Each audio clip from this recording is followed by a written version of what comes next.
रामायण भाग ग। तो क और ख हम पहले ही अपलोड कर चुके हैं। अगर आपने नहीं सुने हैं तो आप जरूर सुने। ये एक संक्षिप्त रामायण है। रामायण में हनुमान लंका दहन की कहानी आज हम करेंगे। समुद्र तट पर पहुंचने के बाद हनुमान एक पर्वत के ऊपर चढ़ गए और वहां से उन्होंने लंका की ओर देखा। लंका का राज्य उन्हें दिखा, जिसके सामने एक बड़ा द्वार था और पूरी लंका सोने की बनी हुई थी। हनुमान ने एक छोटे मच्छर के आकार जितना रूप धारण किया और वो द्वार से अंदर जाने लगे। उसी द्वार पर लंकनी नामक राक्षसी रहती थी। उसने हनुमान का रास्ता रोका तो हनुमान ने एक जोर का घूंसा दिया तो वो नीचे जाकर गिरी। उसने डर के मारे हनुमान के सामने हाथ जोड़े और लंका के भीतर जाने दिया। हनुमान ने माता सीता को महल के हर जगह ढूंढा, पर वह उन्हें नहीं मिली। थोड़ी देर ढूंढने के बाद उन्हें एक ऐसा महल दिखाई दिया जिसमें एक छोटा सा मंदिर था, एक तुलसी का पौधा भी। हनुमान जी ये देखकर अचंभे में पड़ गए और उन्हें ये जानने की इच्छा हुई कि आखिर ऐसा कौन है जो इन असुरों के बीच में श्री राम का भक्त है। ये जानने के लिए हनुमान जी ने ब्राह्मण का रूप धारण किया और उन्हें पुकारा। विभीषण अपने महल से बाहर निकले और जब उन्होंने हनुमान को देखा तो वो बोले, हे महापुरुष, आपको देखकर मेरे मन को अत्यंत सुख मिल रहा है। क्या आप स्वयं श्री राम हैं? हनुमान ने पूछा, आप कौन हैं?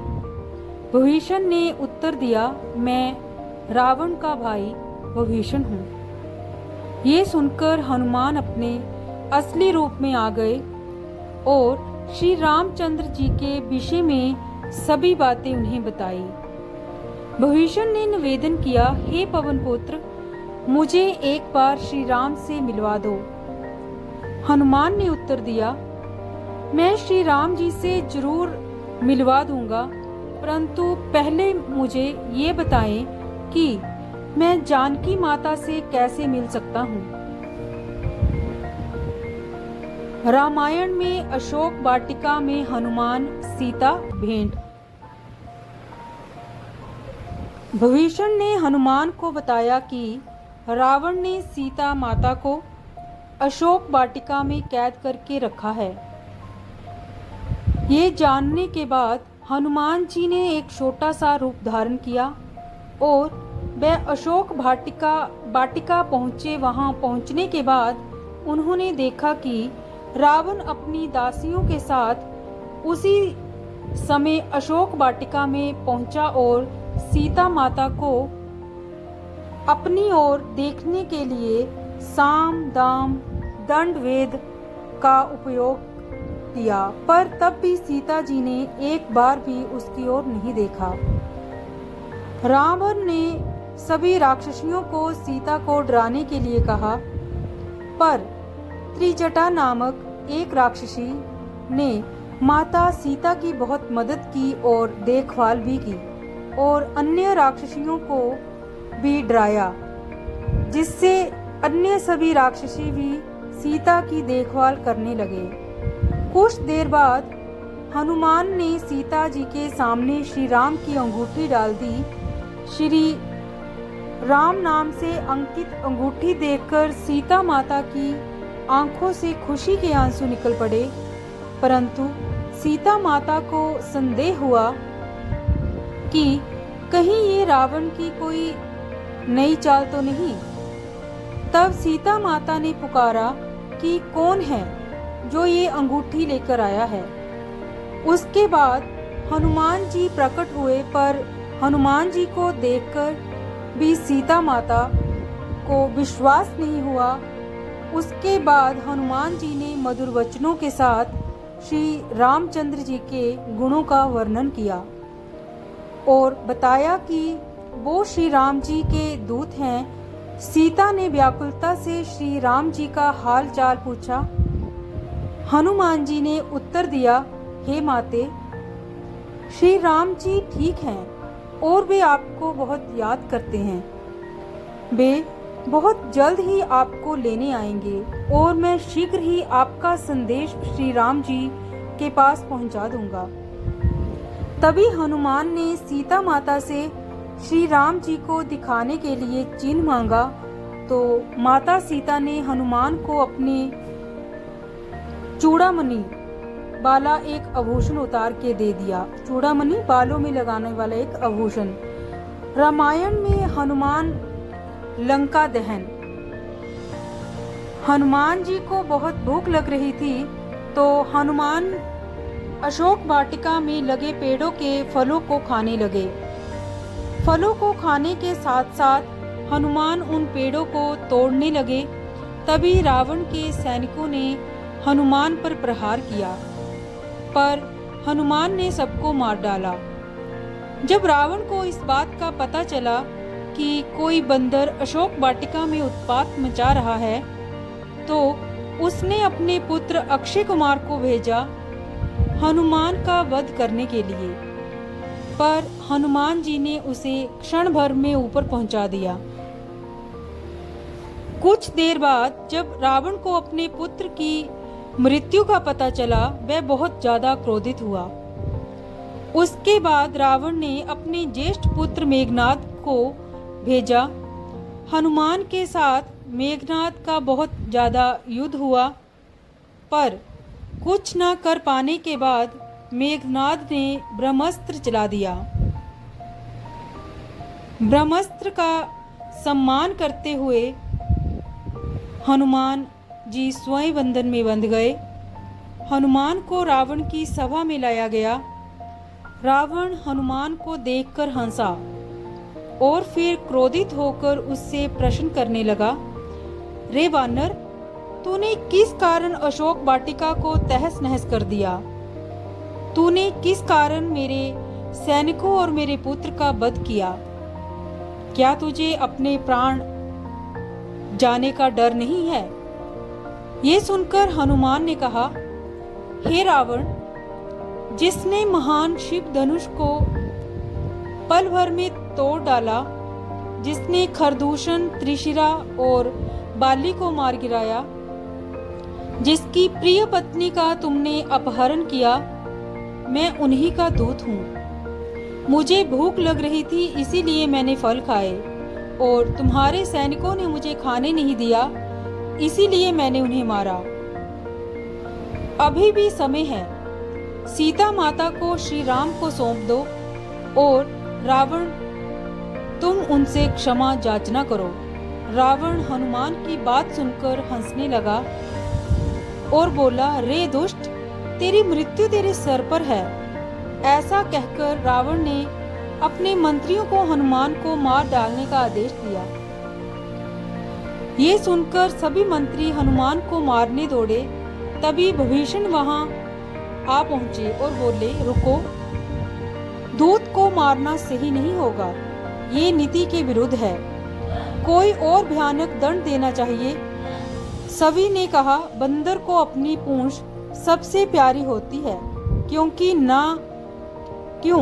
ना तेल में कपड़ा ढोकर इसकी पूंछ में बांधकर आग लगा दी जाए।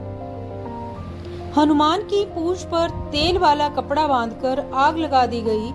जैसे ही पूंछ में आग लगी, हनुमान जी बंधन मुक्त होकर एक छत से दूसरी में कूदते गए और पूरी सोने की लंका में आग लगा के समुद्र की ओर चले गए और वहां अपनी पूंछ पर लगी आग को बुझा दिया।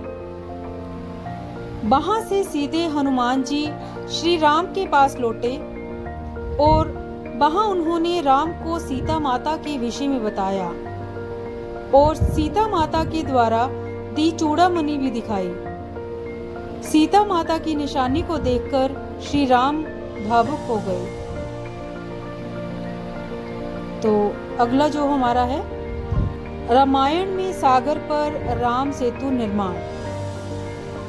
अब श्री राम और वानर सेना की चिंता का विषय था, कैसे पूरी सेना समुद्र के दूसरी ओर जा सकेंगे। श्री राम जी ने समुद्र से निवेदन किया कि वे रास्ता दें।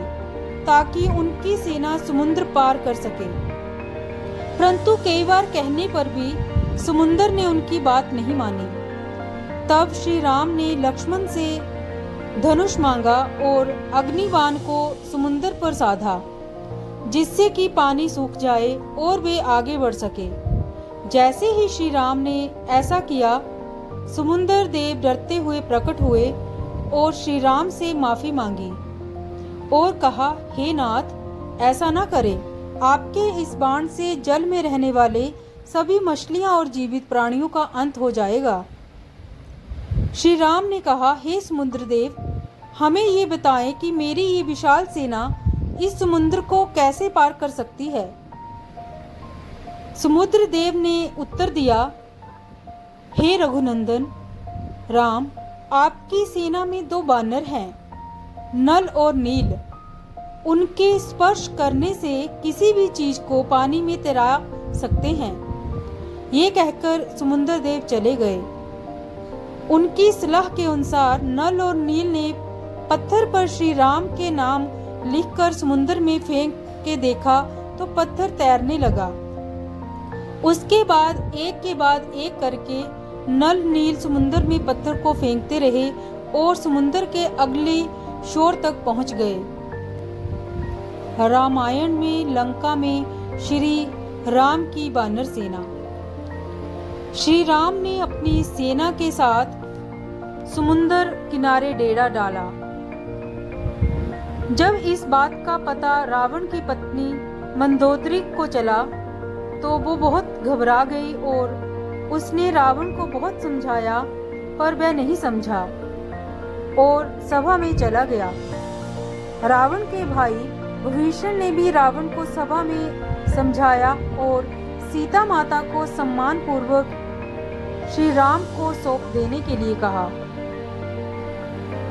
परंतु ये सुनकर रावण क्रोधित हो गया और अपने ही भाई को लात मार दिया, जिसके कारण विभीषण सीढ़ियों से नीचे आ गिरे। विभीषण ने अपना राज्य छोड़ दिया और वो श्री राम के पास गए। राम ने भी खुशी के साथ उन्हें स्वीकार किया और अपने डेरे में रहने की जगह दी। आखिरी बार श्री राम ने बाली पुत्र अंगद कुमार को भेजा, पर रावण तब भी नहीं माना। रामायण में अधर्म पर धर्म की विजय के लिए युद्ध, श्री राम और रावण की सेना के बीच भीषण युद्ध हुआ। इस युद्ध में लक्ष्मण पर मेघनाद ने शक्ति बाण से प्रहार किया था, जिसके कारण हनुमान जी संजीवनी बूटी लेने के लिए हिमालय पर्वत गए, परंतु वे उस पौधे को पहचान न सके, इसीलिए वे पूरा हिमालय पर्वत ही उठा लाए। इस युद्ध में रावण की सेना श्री राम की सेना से परास्त हो जाती है और अंत में श्री राम रावण की नाभि में बाण मारकर उसे मार देते हैं और सीता माता को छुड़ा लाते हैं। श्री राम विभीषण को लंका का राजा बना देते हैं। तदंतर श्री रामचंद्र जी ने हनुमान जी के द्वारा सीता जी को बुलवाया। यद्यपि वे सब रूप से नित्य शुद्ध थी, तो भी उन्होंने अग्नि में प्रवेश करके अपनी विशुद्धता का परिचय दिया। फिर सबको साथ ले सीता सहित पुष्पक विमान पर बैठकर श्री राम जिस मार्ग से आए थे उसी से लौटकर चले गए। मार्ग में वे सीता को प्रसन्नचित्त होकर वनों और दुर्गम स्थानों को दिखाते जा रहे थे। प्रयाग में महर्षि भारद्वाज को प्रणाम करके वे अयोध्या के पास नंदीग्राम में आए। वहां भरत ने उनके चरणों में प्रणाम किया। फिर वे अयोध्या में आकर वहीं रहने लगे। सबसे पहले उन्होंने महर्षि वशिष्ठ आदि को नमस्कार करके क्रमशः कौशल्या, कैकेयी और सुमित्रा के चरणों में मस्तक झुकाया। फिर राज्य ग्रहण करके ब्राह्मणों आदि का पूजन किया। अश्वमेध यज्ञ करके उन्होंने अपने आत्म स्वरूप श्री वासुदेव का यजन किया। सब प्रकार के दान और प्रजाजनों का पुत्रवत पालन करने लगे। श्री रघुनाथ जी के शासन काल में किसी की अकाल मृत्यु भी नहीं होती थी। श्री रामचंद्र जी ने दुष्ट पुरुषों का युद्ध में संहार किया और शिष्ट पुरुषों का दान आदि के द्वारा भली भांति पालन किया। उन्होंने लोका अपवाद के भय से अपनी धर्मपत्नी सीता को वन में छोड़ दिया था। वहां वाल्मीकि मुनि के आश्रम में उनके गर्भ से 2 श्रेष्ठ पुत्र उत्पन्न हुए, जिनके नाम थे लव और कुश। उनके उत्तम चरित्रों को सुनकर श्री रामचंद्र जी को भली भांति निश्चय हो गया कि ये मेरे ही पुत्र हैं। तत्पश्चात उन दोनों को कौशल के 2 राज्यों पर अभिषिक्त करके मैं ब्रह्मा हूँ इसकी भावना पूर्वक प्रार्थना से भाइयों और पूर्ववासियों सहित अपने परम धाम में प्रवेश किया। अयोध्या में 11,000 वर्षों तक राज्य करके वे अनेक यज्ञों का अनुष्ठान कर चुके थे। उनके बाद माता सीता के पुत्र कौशल जनपद के राजा हुए। तो ये थी हमारी संक्षिप्त रामायण। अपने बच्चों को रामायण जरूर सुनाएं और इसका क और ख भाग सुनने के लिए आप हमारे चैनल विप्लव वॉइस को जरूर सब्सक्राइब करें। अपना ख्याल रखें। वीडियो को शेयर भी आप कर सकते हैं, लाइक भी कर सकते हैं। जय श्री राम।